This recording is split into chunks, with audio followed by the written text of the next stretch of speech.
أعوذ بالله من الشيطان الرجيم بسم الله الرحمن الرحيم وما أرسلناك إلا رحمة للعالمين إن الله وملائكته يصلون على النبي يا أيها الذين آمنوا صلوا عليه وسلموا تسليما দুরুদ ও সালাম রসুল পাক সাল্লাল্লাহু আলাইহি সাল্লামের উপর, চারা সাহাবের উপর, পাক পাঞ্জাতনের উপর, কুল আম্বিয়া সালামের উপর, বার ইমামের উপর। দুরুদ ও সালাম রসুল পাক সাল্লাল্লাহু আলাইহি সাল্লামের উপর, চারা সাহাবের উপর, পাক পাঞ্জাতনের উপর, কুল আম্বিয়া সালামের উপর, বার ইমামের উপর, খাজা খাজাগণের উপর, চার তরিকার যত গাউস কুতুব ফি ওলিয়াল্লাহ গুজরি আছেন সকলের উপর, হযরত হাকিম আব্দুল হাকিম মুজাদ্দিদ রহমাতুল্লাহর উপর। আসসালামু আলাইকুম প্রিয় মুসলমান ভাই ও বোনেরা, দেশবাসী, বিশ্ববাসী। আমি হাকিম ডাক্তার মোহাম্মদ মুস্তাফিজুর রহমান, খাস মুজাদ্দিদিয়া ন্যাচারাল দাওয়াখানা, বাংলাদেশ থেকে বলছি। স্বাস্থ্য সচেতনতায়, মানবতার কল্যাণে, দেশ ও জাতির কল্যাণে আমার কিছু ক্ষুদ্র প্রয়াস। আজকে আলোচনার পর্ব মেস্তা। বিশেষ করে আমাদের দেশের অনেকেরই এই মেস্তা, এই দাগের বিভিন্ন সমস্যা। এর জন্য মানুষ অনেক, বিশেষ করে মহিলারা বিব্রত বোধ এবং বিভিন্ন অসুবিধার সম্মুখীন হচ্ছে। মেস্তা হলো ত্বকের এক ধরনের সাধারণ বন্ধকতা বা দাগের সমস্যা, যা সাধারণত মুখের, গালে, কপালে, নাকে, ঠোঁটের উপরের অংশে বা চিবুকে বাদামি বা ধূসর দাগ আকারে দেখা যায়। তবে পুরুষের তুলনায় মহিলাদের বেশি হয়। মেস্তা মূলত ত্বকে মেলানিন নামক রঞ্জক পদার্থের অতিরিক্ত উপাদানের কারণে হয়, হরমোনজনিত কারণে হয়, হরমোনের পরিবর্তনের কারণে, বিশেষ করে গর্ভাবস্থায় থাইরয়েডজনিত সমস্যার কারণে হয়। সূর্যের অতি বেগুনি রশ্মি সূর্যের ত্বকে মেলানিন উৎপাদন বাড়ায়, ফলে দাগ ঘন হয়। ওষুধের পার্শ্ব প্রতিক্রিয়ার কিছু কিছু ওষুধের অ্যান্টিবায়োটিক, সিজার ওষুধ বা প্রসাধনী প্রতিক্রিয়ায় মেস্তা দেখা দিতে পারে। কসমেটিক্স, রাসায়নিক পদার্থ মিশ্রণের নিম্নমানের ফেয়ারনেস ক্রিম, ব্লিচিং প্রোডাক্ট ত্বকের ক্ষতি, দাগ বাড়াতে পারে। মানসিক চাপ ও অনিদ্রা, দীর্ঘদিন মানসিক চাপ, ঘুমের ঘাটতির কারণেও দাগ হতে পারে। বংশগত কারণেও দাগ হতে পারে। তো লক্ষণ: মুখের, গালের, কপালের, নাকে, কানের উপর বা শরীরের কোনো অংশে ধূসর বা কালো দাগ। দাগের চারপাশে ত্বক স্বাভাবিক থাকে। কোনো চুলকানি বা প্রথম দিকে থাকে না, পরবর্তীতে চুলকানি থাকতে পারে। গরম বা সূর্যের আলোর এইগুলো গাঢ় হয়। চিকিৎসা করণীয়: চর্মরোগ, বিশেষ করে ইউনানি আয়ুর্বেদিক ন্যাচারাল রেজিস্টার্ড যে ডাক্তার, ন্যাচারাল চিকিৎসক, হাকিম, তাদের মাধ্যমে এটার একটা সঠিক চিকিৎসা, পরামর্শ এবং স্বাস্থ্য সচেতনতার মাধ্যমে এটা আরোগ্য করা সম্ভব। তো যাই হোক, আমি যেই ম্যাস্তার সম্পর্কে যে আলোচনা করতেছিলাম, আমাদের দেশে অনেকেই এই ম্যাস্তাকে সারার জন্য,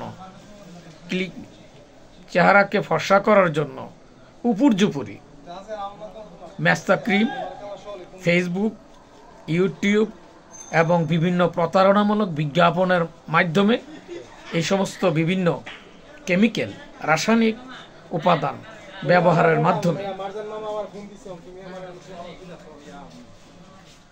এই ম্যাস্তাকে দূরীভূত করার পরিবর্তে সাময়িক যদিও কিছু উপশম দেখা যায়, কিন্তু পরবর্তীতে আরও বেশি কালো আকার ধারণ করে।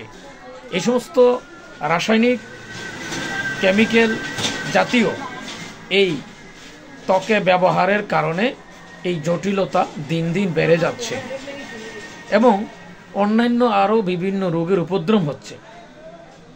সত্যিকার অর্থে এটা ইসলামী অনুশাসন না মানা এবং বিভিন্ন কারণে হয়ে থাকে। ইসলামী অনুশাসন বলতে আমি বলতে চাচ্ছি, অনেক সময় বিশেষ করে মেয়েরা জন্ম নিয়ন্ত্রণ বড়ি এবং বাচ্চা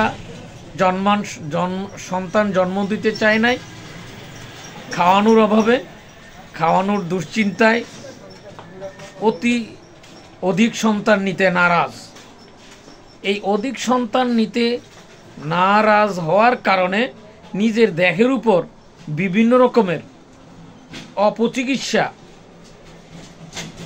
এবং বিভিন্ন রাসায়নিক কেমিক্যাল উপর্যুপরি ব্যবহার করে থাকে।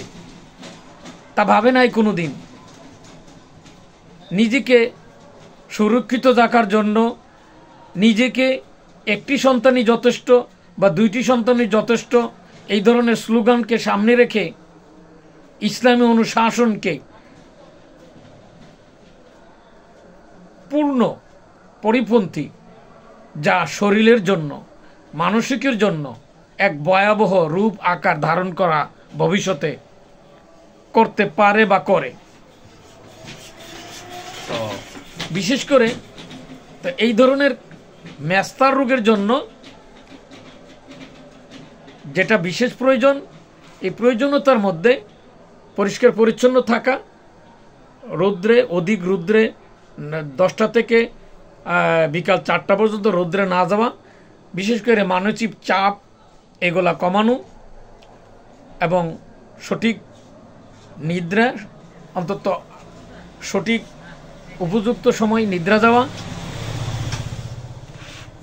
এই সমস্ত বিভিন্ন উপায় অবলম্বন করা যেতে পারে, যা স্বাস্থ্য সুরক্ষার জন্য, ত্বকের সুস্থতার জন্য, ত্বককে ঠিক রাখার জন্য অত্যন্ত গুরুত্বপূর্ণ প্রয়োজন। তাছাড়া রাতে ঘুমানোর আগে ত্বক পরিষ্কার করে ঘুমানো জরুরি এবং প্রাকৃতিক ন্যাচারাল ত্বক পরিষ্কারক এবং ত্বকের সৌন্দর্য বৃদ্ধির জন্য ব্যবহার করা যেতে পারে রাসায়নিক কেমিক্যাল, হেয়ার অ্যান্ড স্কিন থেকে শুরু করে এই সমস্ত যত রকমের রাসায়নিক কেমিক্যাল দেওয়া এই সমস্ত ক্রিম ব্যবহার করা থেকে বিরত থাকা খুবই জরুরি। স্বাস্থ্য সুরক্ষায় বিশেষ করে মেয়েদের এই ম্যাস্তার দাগ দূরীভূত করার জন্য সুষম খাদ্য, স্বাস্থ্য সচেতনতা এবং অ্যান্টিবায়োটিক, অধিক পরিমাণে অ্যান্টিবায়োটিক এবং অতিরিক্ত মানসিক টেনশন, চিন্তা, এর থেকে দূরীভূত থাকা এবং বিশেষ করে ইসলামী অনুশাসন মেনে চলা, ইসলামী ওলি আল্লাহদের জীবনী পড়া এবং ইসলামী অনুশাসন মানা প্রয়োজনীয়। বিশেষ করে জন্ম নিয়ন্ত্রণ পিল এবং এই জাতীয় সমস্ত রাসায়নিক পদার্থ, কেমিক্যাল, অ্যান্টিবায়োটিক পরিহার করা খুবই জরুরি। প্রাথমিকভাবে এটা বোঝা না গেলেও পরবর্তীতে এর আকার ভয়াবহ এবং জটিল হয় এবং যাহা তাড়াতাড়ি যেতে চায় না। তাছাড়া পেটের সমস্যার সাথে এই মেস্তারও কিছু যোগসূত্র রয়েছে। পেটের যদি সমস্যা থাকে, কোষ্ঠকাঠিন্য থাকে এবং বিভিন্ন সমস্যার মাসিক অনিয়ম থাকে, বিভিন্ন কারণেও এটার উপর একটা প্রভাব পড়তে পারে। এই জন্য শারীরিক, মানসিক এবং স্বাস্থ্য সুরক্ষার জন্য ন্যাচারাল ইউনানি ওষুধ এবং ন্যাচারাল খাদ্য পথ্য ব্যবহার করা জরুরি এবং কেমিক্যাল জাতীয় এই খাবার এবং ওষুধ, ক্রিম ইত্যাদি পরিহার করা আমাদের জন্য জরুরি। স্বাস্থ্য সচেতনতা, আমি হাকিম ডাক্তার মোহাম্মদ মুস্তাফিজুর রহমান বিনয়ের সাথে বলছি, আপনারা প্রয়োজনে পরামর্শ নিতে পারেন এবং প্রয়োজনীয় চিকিৎসার মাধ্যমে ইনশাল্লাহ অধিকাংশই আরোগ্য হচ্ছে এবং ইনশাল্লাহ আপনারা চেষ্টা করে দেখতে পারেন। এই জন্য আপনারা যোগাযোগ করার জন্য প্রয়োজনে যোগাযোগ করতে পারেন। এখানে আমি আমার সংক্ষিপ্ত আলোচনা শেষ করছি। স্বাস্থ্য সচেতনতায় আমরা সবাই যার যার অবস্থান থেকে কেমিক্যালযুক্ত খাবারগুলো পরিহার করার চেষ্টা করি, ভাজা পোড়া ইত্যাদি, নিয়মিত আহার করি, নিয়মিত ঘুমাই এবং বেশি বেশি করে সবজি খাই, পানি খাই, স্বাস্থ্য সচেতনার জন্য নিজেকে সুরক্ষিত প্রচেষ্টা করি। এই হোক আমাদের প্রত্যয়। এখানে আমি শেষ করছি। ওমা আলাইনা ইল্লাল বালাগ। আসসালামু আলাইকুম।